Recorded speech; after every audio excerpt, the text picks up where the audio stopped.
Halo, selamat malam. Perkenalkan, nama saya Skifu Orlando Bangun. Nah, di sini saya akan sedikit menjelaskan 5 dari pertanyaan untuk kepentingan manajemen keuangan.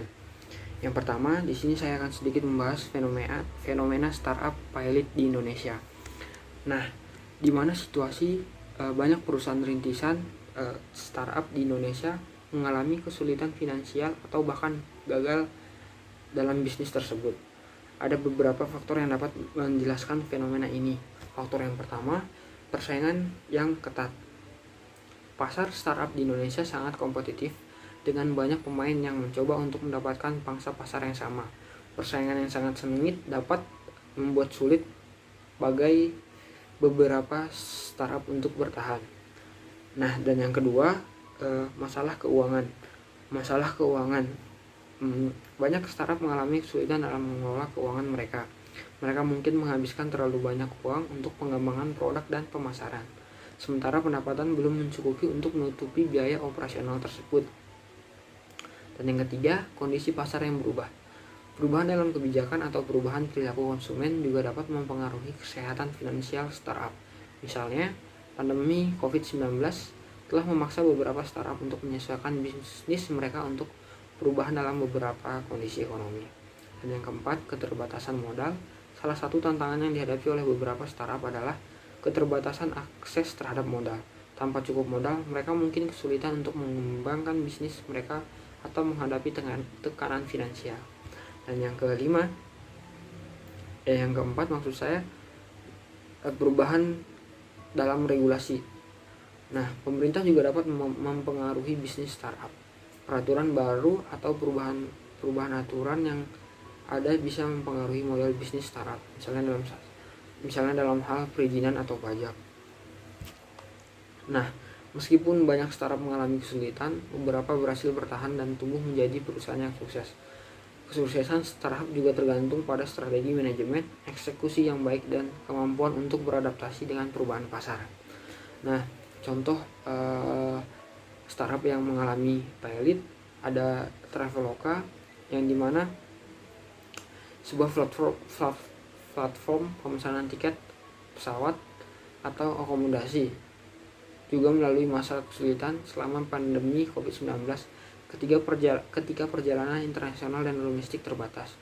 Mereka harus melakukan pemotongan tenaga kerja dan menghadapi penurunan pendapatan. Nah, adapun pertanyaan yang kedua yaitu investasi emas, saham, atau properti. Nah, keputusan untuk berinvestasi dalam emas, saham, atau properti sangat tergantung pada tujuan keuangan pribadi kita masing-masing, toleransi resiko, dan situasi keuangan kita.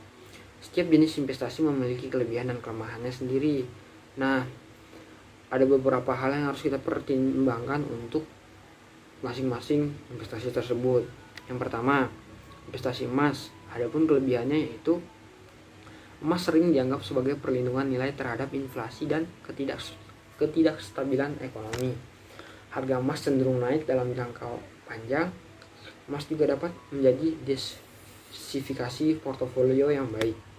Nah, adapun kelemahan dari investasi emas yaitu emas tidak menghasilkan pendapatan pasif seperti dividen atau sewa properti. Harga yang bisa sangat fluktuatif dalam jangka pendek. Investasi emas fisik juga memerlukan biaya penyimpanan dan asuransi. Nah, yang kedua, investasi saham. Adapun investasi dalam saham, bentuk investasi yang memberi potensi pertumbuhan modal yang sangat tinggi. Kita juga bisa menerima dividen sebagai pendapatan pasif. Dividen yang dimana suatu yang bisa kita dapatkan dari perusahaan yang sahamnya kita beli. Nah, saham juga bisa diperdagangkan dan liquid secara transparan. Bisa kita lihat di Bursa Efek Indonesia, perusahaan-perusahaan yang terbuka untuk umum dan sahamnya bisa kita miliki dan sangat transparan. Dan yang kelemahannya sendiri dari investasi saham yaitu pasar saham cenderung fluktuatif dengan harga saham bisa turun tajam dalam waktu singkat. Investasi saham juga melibatkan risiko bisnis dan sebuah ekonomi di suatu negara. Dan yang ketiga, investasi properti. Kelebihannya, properti umumnya dianggap sebagai aset fisik yang stabil. Anda dapat memperoleh pendapatan dari sewa properti. Properti dapat mengalami apresiasi nilai dalam jangka panjang. Kelemahannya sendiri nih dari investasi properti memerlukan modal yang signifikan dan keterlibatan aktif dalam pengelolaan properti. Pasar properti juga bisa mengalami fluktuasi tergantung pada lokasi dan kondisi ekonomi. Nah, penting untuk kita diversifikasi portofolio dan mengkombinasikan berbagai jenis investasi sesuai dengan tujuan dan profil risiko kita masing-masing. Nah, yang pertanyaan untuk ketiga, rupiah melemah bagaimana antisipasinya? Rupiah yang melemah dapat menjadi perhatian serius bagi individu dan bisnis, terutama jika kita terpengaruh oleh fluktuatif mata uang. Untuk mengantisipasi dan mengolah dampak rupiah yang melemah, ada beberapa pertimbangan sebagai berikut. Yang pertama, diversifikasi portofolio investasi. Diversifikasi portofolio kita dengan berinvestasi dalam aset yang tidak hanya terpapar pada mata uang rupiah. Ini bisa meliputi investasi dalam mata uang asing, emas, saham internasional, atau instrumen keuangan lainnya yang kurang terpengaruh oleh perubahan nilai tukar rupiah. Yang kedua, lindungi transaksi bisnis. Jika bisnis Anda terlibat dalam perdagangan internasional, pertimbangkan untuk melindungi diri dari risiko mata uang dan menggunakan instrumen keuangan seperti kontrak berjangka atau opsi mata uang. Yang ketiga, pertimbangkan mata uang asing. Jika Anda memiliki mata uang asing yang stabil, pertimbangkan untuk menyimpan sebagai dana Anda dalam mata uang tersebut, terutama jika Anda memiliki kewajiban dalam mata uang asing. Yang keempat, perencanaan keuangan. Buat perencanaan keuangan yang kuat termasuk anggaran, agar dapat mengelola keuangan Anda dengan baik terlepas dari fluktuasi nilai tukar mata uang. Manajemen utang. Yang kelima, manajemen utang. Jika Anda memiliki utang dalam mata uang asing, pertimbangkan strategi manajemen utang yang tepat. Pembelian mata uang rupiah dapat membuat utang dalam mata uang asing menjadi lebih mahal jika pertimbangan untuk mengurangi risiko ini. Jadi pertimbangkan untuk mengurangi risiko ini. Dan ke-6, berbicara dengan penasehat keuangan. Nah, sebaiknya kita konsultasikan dengan penasehat keuangan atau ahli mata uang untuk memahami situasi kita secara lebih mendalam dan mengembangkan strategi yang sesuai. Yang ke-7, pemantauan kondisi ekonomi. Selalu perhatikan berita ekonomi dan perubahan kebijakan pemerintah yang dapat mempengaruhi nilai tukar mata uang. Hal ini akan membantu kita mengantisipasi perubahan dan mengambil tindakan yang sesuai. Kita perlu mengingat bahwa fluktuasi nilai tukar mata uang adalah bagian normal dari pasar keuangan global. Penting untuk kita memiliki rencana yang baik dan bersiap untuk menghadapi perubahan nilai mata uang, yang terutama jika Anda terlibat dalam aktivitas internasional atau memiliki investasi di luar negeri. Nah, pertanyaan yang kelima, indeks harga saham gabungan dan SBN di tengah kabar buruk. Indeks harga saham gabungan atau IHSG dan surat berharga negara atau SBN adalah dua aset keuangan yang dapat mempengaruhi oleh kondisi ekonomi dan berita buruk. Kabar buruk dalam konteks keuangan dapat mencakup berbagai hal, seperti resesi ekonomi, ketidakstabilan politik, dan peristiwa global yang dapat mempengaruhi pasar. Indeks harga saham gabungan atau IHSG adalah indeks yang mengukur kinerja saham-saham yang terdaftar di Bursa Efek Indonesia atau BEI. Nah, kinerja IHSG dapat dipengaruhi oleh berbagai faktor, termasuk kondisi ekonomi nasional dan global, berita politik, perubahan kebijakan, dan lain-lain. Kabar buruk dalam ekonomi atau kebijakan pemerintah yang merugikan dapat menyebabkan penurunan IHSG. Investasi saham selalu memiliki risiko, dan pasar saham cenderung bereaksi terhadap berita dan peristiwa penting. Nah, surat berharga negara SBN adalah instrumen utang yang diterbitkan oleh pemerintah Indonesia Nilai SBN juga dapat dipengaruhi oleh kondisi ekonomi, tingkat suku bunga, dan kebijakan fiskal pemerintah.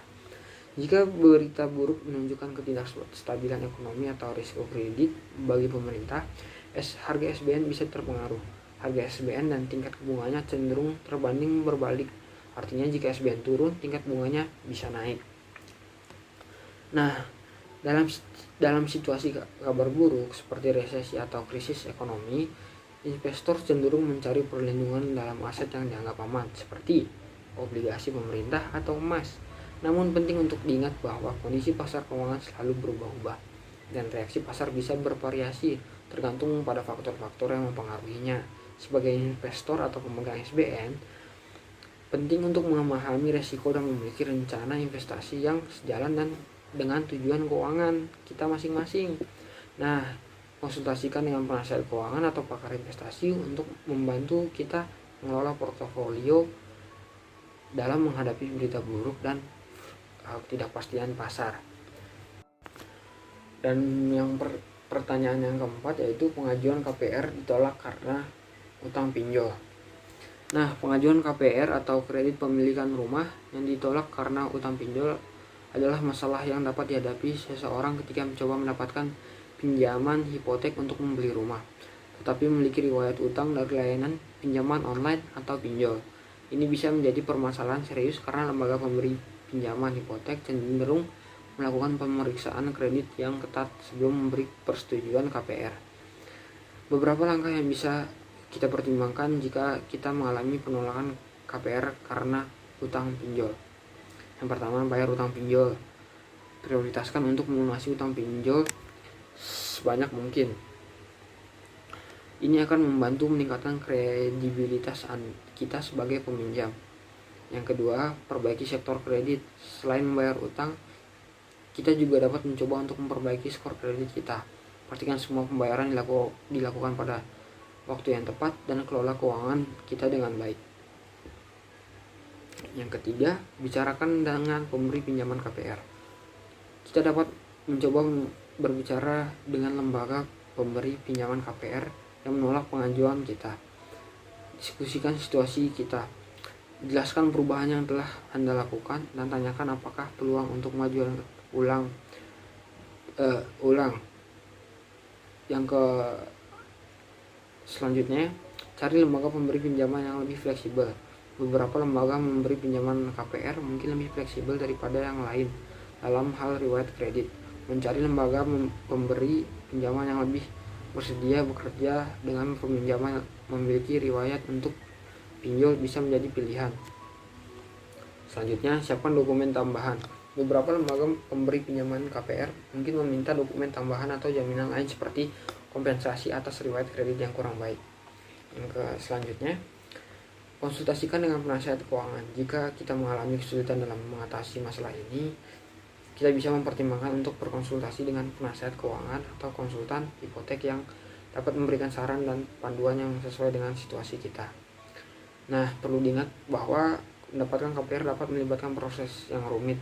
Nah, setiap lembaga pemberi pinjaman memiliki kebijakan yang berbeda dalam hal persetujuan pinjaman. Jadi jangan ragu untuk mencari bantuan profesional jika Anda merasa kesulitan dalam mengatasi masalah ini. Kurang lebih itu penjelasan dari 5 pertanyaan yang sudah saya jawab. Kurang lebihnya mohon maaf. Sekian dan terima kasih.